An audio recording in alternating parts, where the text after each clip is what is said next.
ایک بزرگ تھے، وہ دریا کنارے وضو کر رہے تھے۔ ایک بچھو تھا جو ایک لکڑی پر تیرتا ہوا، کبھی پانی کے ہچکولوں سے وہ ڈوبتا بھی اور کبھی لکڑی کو تھام لیتا، یوں پانی کے بہاؤ پہ جا رہا تھا۔ تو ان بزرگوں نے دیکھا تو ہاتھ ڈال کر کے اس کو نکالنا چاہا۔ اس نے اپنی فطرت کے مطابق ان کے ہاتھ پہ ڈنگ مار دیا۔ درد کی شدت سے ہاتھ جھٹکا تو وہ گر گیا، تو پھر ڈوبنے لگا تو پھر پکڑا اور پھر اس نے ڈنگ لگا دیا۔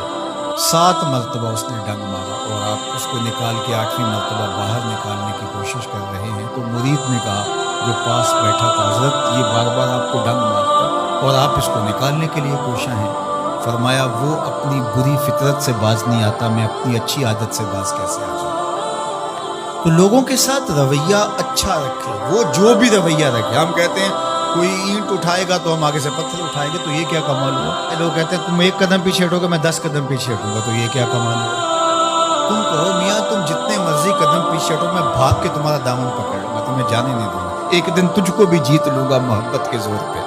ہم کہتے ہیں کہ فلاں میرے ساتھ اچھا سلوک کرتا تو میں بھی اچھا کرتا ہوں، فلاں کا سلوک میرے ساتھ اچھا نہیں ہے تو ٹھیک ہے، جس طرح وہ چلتا ہے میں بھی اسی طرح چل رہا ہوں۔ یہ تو پھر برابری ہوئی۔ اگر کوئی برائی کے ساتھ معاملت کرتا ہے تو آپ بھی اس کے ساتھ ایسے ہی کرتے ہیں، تو برائی میں برابر ہے۔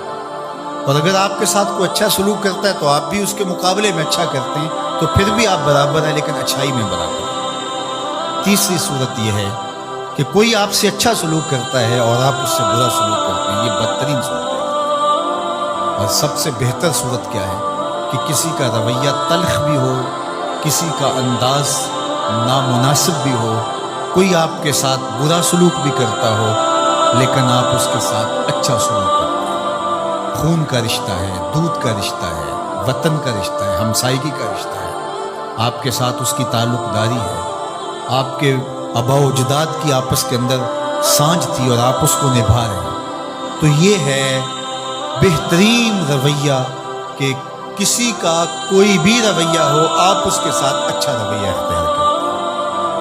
حضرت عقبہ بن عامر رضی اللہ تعالی عنہ کو حضور نے ارشاد فرمایا تھا، سل من قطعک واعط من حرمک واعف عن من ظلمک۔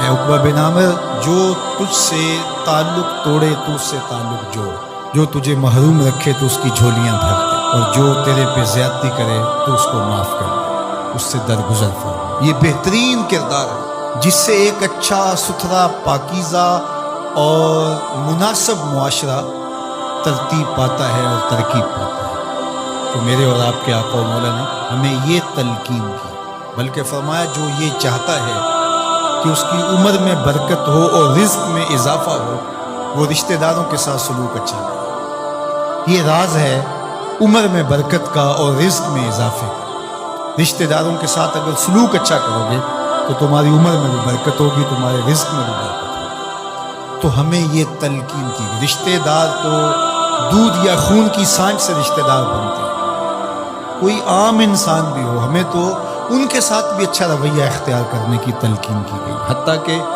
آپ کے دین پر نہ بھی ہو تو آپ کی ہمسائیگی میں بستا ہے، مستامن ہے، ذمی ہے، تو اس کے ساتھ آپ کا سلوک اچھا ہوگا۔ آپ کا دین آپ کو یہ سکھاتا ہے۔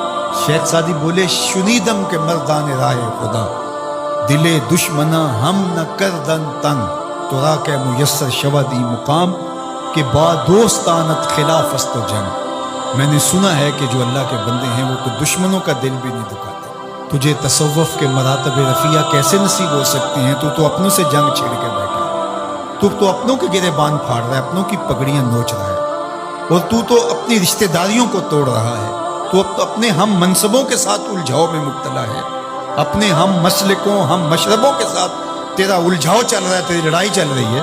تجھے کیسے مرتبہ اور باطن کا نور اور اندر کا اجالا نصیب ہوگا؟